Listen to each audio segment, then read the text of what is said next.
Hey, Dani K, come to you from Dani K Gym and Wellness. Today's tip, yes, it's a little late. Cut me some slack. I've, got stuff to do. But today's tip is about the weightlifting and the cardio struggle. I get a lot of questions a lot of times. And Brittany messaged me the other day and said, I know I need to get into the gym and do cardio. I go in with all intentions of doing cardio, and then I find myself going over and gravitating toward the weights. Actually, that's a good thing. A lot of times, especially women, a lot of times women will come in, they'll do cardio and they'll leave because they have, like either limited time or they're tired after doing a cardio or whatever. But if you find yourself gravitating toward the weights, I applaud you, because the weights is where it's at. The weights is doing so much more than just the cardio. The cardio is an important piece. However, the weights, especially with women, the weights is where, we lack. And, in lifting those weights, because we always feel like, oh, we're trying to lose weight, we need to do cardio, we need to burn, we need to sweat. But if you're lifting the weights and lifting a decent amount of weight, increasing lean tissue, you're burning more calories, and at the end of that workout, when you leave the gym, you have hours of afterburn. What afterburn is when your body still feels like it's working out. So, when you do cardio, you have minutes of afterburn. So your body only feels like it's working out after minutes of the cardio, but after the weights, the weight training routine, your body feels like it's still working out hours afterwards. So it's getting more benefits. Now, when you tag in weights and cardio, like I talked to you a lot about doing HIIT training, high intensity interval training, where you do weights and cardio, weights and cardio, weights and cardio. Now you're getting both aerobically and aerobically, kicking your ass.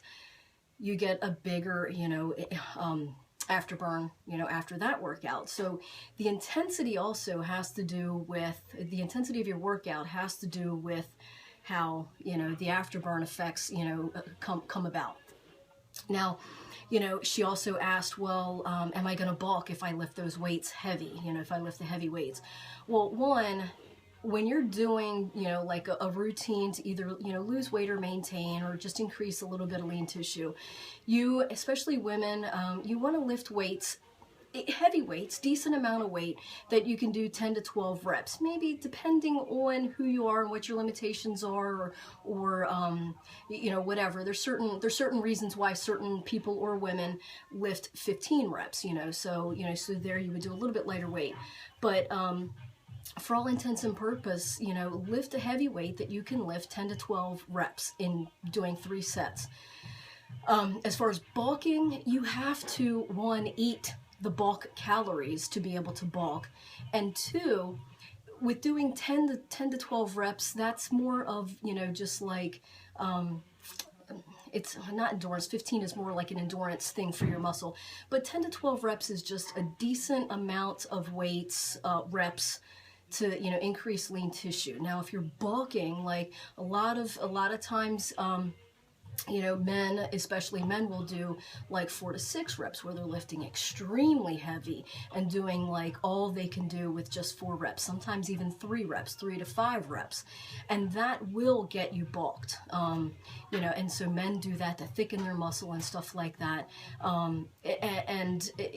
So those types of weights and reps may bulk you a little bit. But as far as a female, we have 1/10 of testosterone that men do, and it is important to increase lean tissue. It's important to lift heavy, but I would definitely say if you're doing 10 to 12 reps, you're not lifting bulk reps like the 3 to 5 reps. If you are trying to lose weight or maintain your weight or whatever your goals are on that end, obviously you're not eating the bulk calories, so you're not going to bulk. So don't be afraid to lift a little heavy and lift, 10 to 12 reps. You're going to, increase that lean tissue. You're going to burn more calories. More calories being burnt, is more beneficial, obviously, and then, you know, you're going to get the afterburn, you know, because of the intense workout with the weights, you're going to get the afterburn. So after you work out, a couple hours later, your body's still going to feel like it's working out, so it's still doing that burning process. So, you know, Brittany, by all means, do not feel guilty that you want to gravitate toward the weights. I would still say incorporate cardio. If you're doing, you know, if you want to incorporate the cardio like the HIIT training, you know, doing, you know, a couple of weighted exercises, go do a quarter-mile sprint, or, you know, whatever. I say quarter-mile sprint in quotes because, you know, some people can't sprint, so I put them on either the rower or on an incline, on the treadmill, walking on an incline as fast as they can, or on the arc trainer or the elliptical as fast as they can for about 2.5 minutes. So that's their sprint, okay? So it's fast-paced cardio. You know, come back and do a couple of more weights, and, you know, so that's the interval training, where that actually you're working aerobically and anaerobically. You're getting more muscle, more bang for your, more calorie burning, I mean, so more bang for your buck. And then, of course, the more intense that workout is, the more the afterburn is after the workout. So you're still continually burning calories, more so than just coming in and doing cardio. So don't ever feel guilty by lifting the weights. If anything, you want to feel guilty by just doing the cardio and not lifting the weights. Just kidding. But seriously, lift those weights, get that cardio in. If you do the interval training, you don't have to do as much cardio, and that's what I like. I hate doing cardio. So, you know, I do supersetting, which kind of elevates my heart rate. I don't do the sprints in between, just because that's not for what I'm trying to do. But then after my weights, I do that, what I talk to you guys about is Tabatas, where you do that fast-paced sprinting cardio, fast-paced cardio for 20 seconds, and then you rest for 10. So I do my Tabatas after my workout, and that's it, you know. So I do my weights, I lift intense with my weights, I do my intense, you know, Tabata workout, and I'm done. I don't spend 2 hours in the gym. I don't feel, you know, bad for lifting the weights and not the cardio. I don't feel bad for doing my cardio and not the weights. You know, it's a decent mix for what works for me. If you don't know what works for you, talk to me. Come to me.